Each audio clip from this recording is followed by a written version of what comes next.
For many men, it can be hard to know exactly what role we can or should play in working towards an end to sexism. How can men help, and how much or how little should we be helping? In this video, we will explore answers to those questions and share a few suggestions about how men can respectfully approach feminism and, critically, explain why it's beneficial for men to be involved. First things first, because there's so much misinformation about feminism floating around out there in the cultural ether, it's useful to quickly define what that term actually means. Feminism is a socio-political movement with the central goal of ending sexism and dismantling gender-based oppression. So contrary to common misconceptions, feminism is not about man-hating or female supremacy. It's important to note that the feminist endeavor, as it's been defined by women like bell hooks, does not simply seek equal access for women within current systems of power, but instead seeks to transform those systems and the values associated with them. So where do men fit into all of this?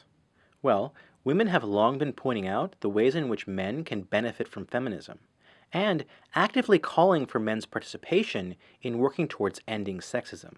As bell hooks writes in her landmark 1984 book, Feminist Theory from Margin to Center,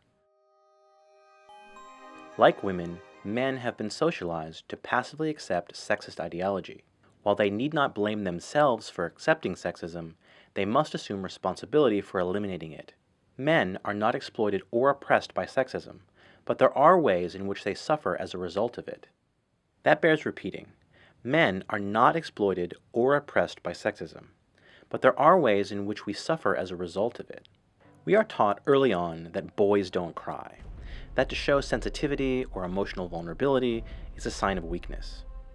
Men are discouraged from practicing nurturing, caregiving, compassion, and compromise for the same reasons. So there is an enormous amount of pressure placed on men to prove our manhood by acting tough, projecting strength, and repressing our emotions. This is compounded by the fact that men are often more admired for being aggressive, dominant, and violent than for being cooperative, vulnerable, and empathetic. Not only is all of this damaging behavior encouraged in individual men, but those same values are also reflected in our larger political and military institutions, often to disastrous effect. So while men as a group are afforded gender-based privileges at the expense of women, a byproduct of patriarchy is that it also causes real harm to men's well-being.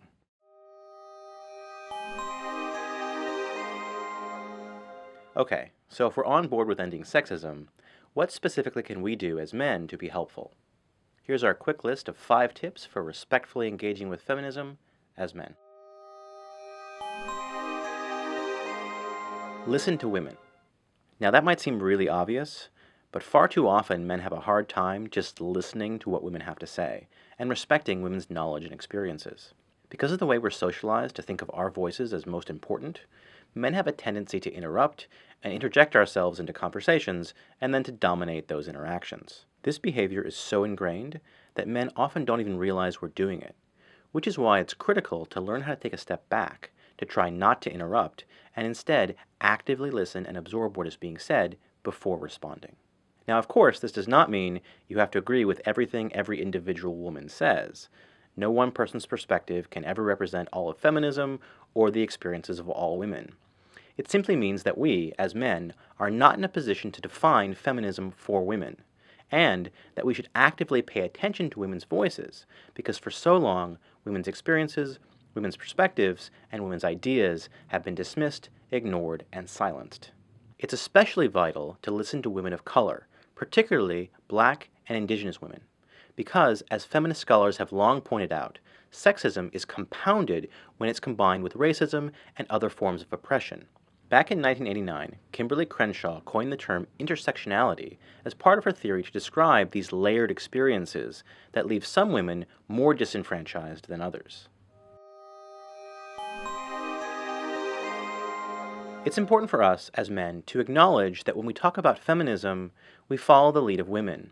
Yet while feminist ideas do originate with women, that does not mean that it's the responsibility of every woman to teach all men about sexism.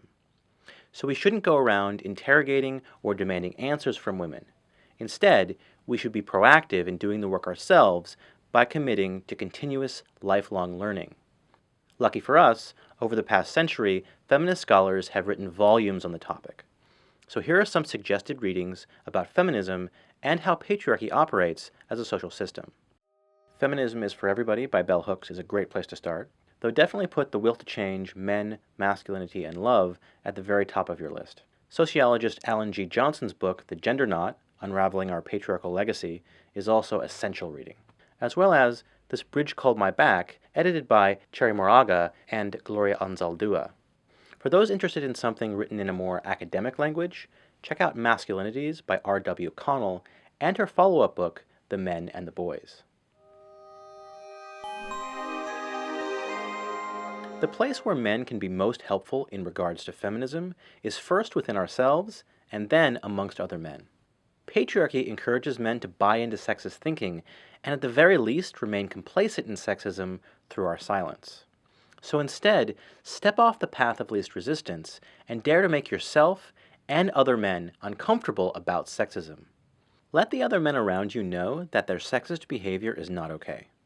For example, when you stand up and say that a sexist joke is not funny, the men telling that joke can no longer be assured that they will go unchallenged the next time they tell it. In other words, those men can no longer count on other men to accept or go along with their sexism. Interrupting the sexist status quo is a simple yet powerful way that all men can make a difference. If you make a comment and a woman dismisses or disagrees with you, don't take it personally. She doesn't owe you anything, and her disagreement does not necessarily mean that she's angry or frustrated with you as an individual. That being said, it's completely understandable for women to express anger about sexism. Sexism should make everyone angry. After all, most women have some first-hand experience with violence or harassment or mistreatment at the hands of men. Sometimes even men who claim to be allies. So don't get defensive if individual women don't want to engage with you. And remember that it's definitely not our job to police the ways that women may choose to speak about sexism or their experiences. Men's support for feminism should not be seen as some kind of favor to women. As we've discussed, dismantling the system of sexist beliefs benefits people of all genders. And moreover, men shouldn't expect a reward for deciding not to participate in a terrible system of oppression. Or, as many feminists have said before, you don't get a cookie for being a decent human being. It's really hard to break years of socialization overnight, so messing up is inevitable. I've certainly made my fair share of mistakes. The key is what you do next. We always have a choice in how we respond to our mistakes. So be humble, examine your own actions, acknowledge failings, and continue to learn how to be better and more supportive.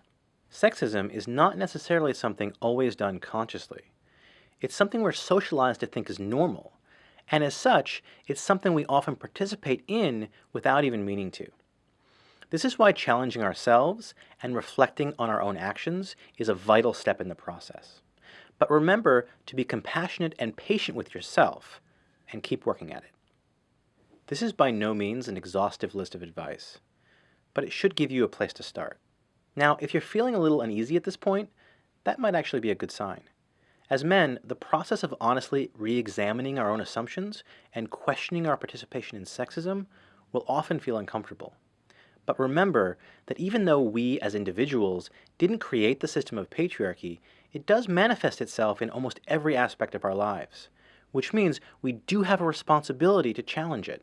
We must always recall our potential for positive impact in the world, and be involved in this work not out of personal guilt or shame, but because, as we've discussed in this video, the desired outcome is ending gender-based oppression and making the world a better place for people of all genders, including men.